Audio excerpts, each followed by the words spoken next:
monsieur le professeur Michel, mesdames et messieurs.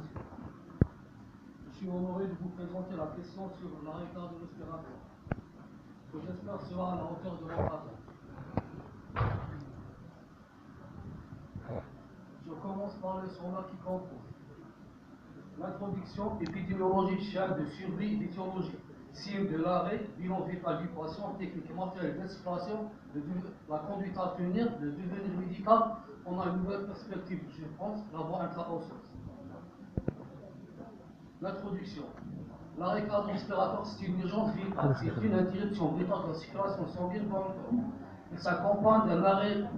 Il s'accompagne d'un arrêt ventilatoire, d'une perte de connaissance et aboutit au décès du patient. Épidémiologie.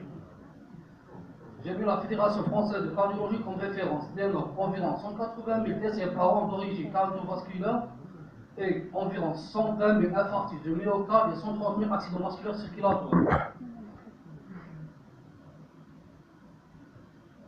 Devant une fibrillation, la mise en place d'une défibrillation précoce permet d'obtenir un taux de survie de 90% qui diminue tous les 10 minutes.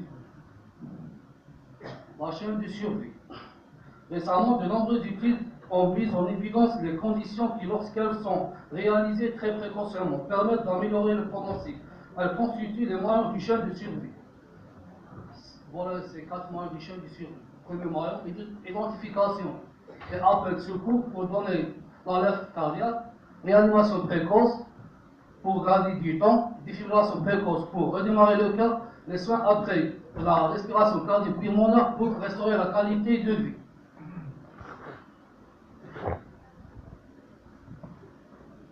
On va parler de l'étiologie, les causes. Des causes cardiovasculaires, on trouve troubles de rythme, des causes traumatiques, accident de la voie publique, chute, brûlure. Neurologique, intoxication, monoxyde de carbone, médicamenteuse, respiratoire, fausse route, noyade. On trouve d'autres comme troubles métaboliques. On va parler les signes. Perte de connaissance, l'arrêt respiratoire, abolition du pouls carotidien. Toujours les signes. On retrouve 3 causes d'abolition du pouls centraux. La systole, les traces de siège plat et pas de peau. On voit cette image. Les fibrillations ventriculaires. On voit cette image. La dissociation électromécanique. Trace de cette image. Bilan vital du patient. Évaluer l'état de conscience. La victime, elle peut me parler, elle peut me serrer les mains, elle peut ouvrir les yeux. Si la réponse à ces 3 questions est négative, la victime est inconsciente. La libération des voies aériennes supérieures.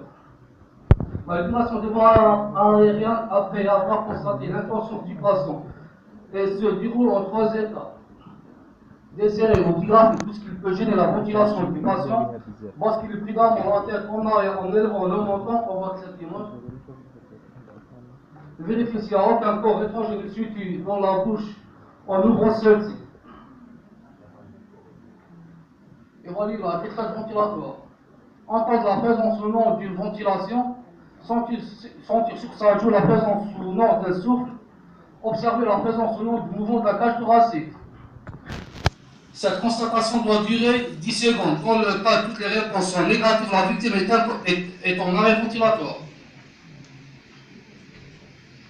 Évaluer la détresse circulatoire. Prendre le pouls carotidien sur une durée maximum de 10 secondes. Le pouls carotidien est le dernier à disparaître. On prend le pouls carotidien comme ça. L'alerte. Nom et qualification, numéro de téléphone où on peut vous joindre, lieu exact où vous êtes, circonstance et le survenu du problème, nombre de victimes, le bilan vite à chacun d'eux, acte conservatoire entrepris. Technique et matériel d'insufflation. Afin de réaliser une insufflation correcte, il faut introduire la canule de Guédel pour faciliter l'insufflation. Et la taille du masque doit être adaptée au visage du patient. On voit ça. Les compressions thoraciques. Elles ont pour but d'éjecter le sang hors du cœur vers les artères. Il faut commencer par dénuder le torse du patient.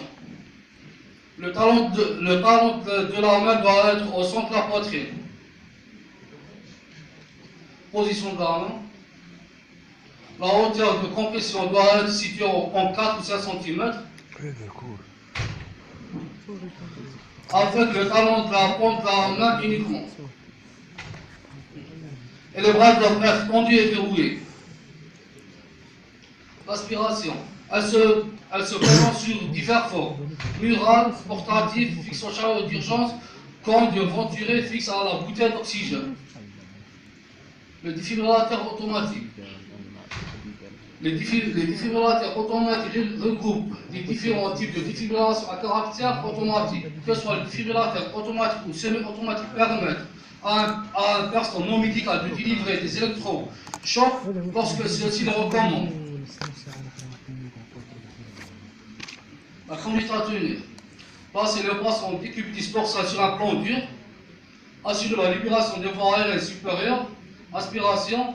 Enlever les corps étrangers et les prothèses dentaires. Électrode et scope défibrillateur. Ventilation au ballon avec oxygène à 100%. Massage cardiaque externe. Pose une voie veineuse d'abord. Pli au coude affection physiologique. Préparer matériel d'adrénaline. Matériel d'intubation. Et le matériel de la ventilation artificielle.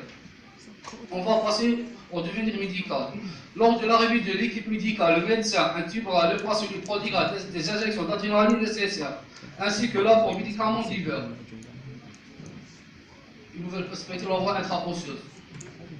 La voie intra-osseuse est un mode d'administration de solutés ou de médicaments injectables par le biais du réseau vasculaire intramédulaire, qui est constitué de plexus de sinusoïdes. Ces 20 ont la propriété de ne pas pouvoir se collaber, même en présence d'une hypotension artérielle extrême, car elles sont sous-tendues par des travées osseuses. Elles sont reliées à la circulation veineuse centrale par les veines préossées et nutritives de l'os. Tous les médicaments solutés PSL sont administrés avec les mêmes dilutions et posologies que la voie veineuse périphérique. Elle est connue chez le c'est coupé de l'os. Il faut compléter. C'est différentes étapes pour faire une voie osseuse.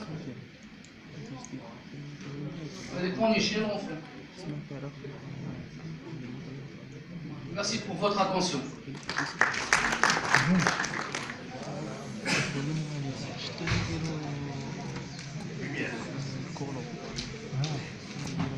Je remercie tous les communicants. Je pense que ça a été très bien. Donc, sans plus attendre, je demande à Mademoiselle Ali de se développer. Donc, on prend la génération.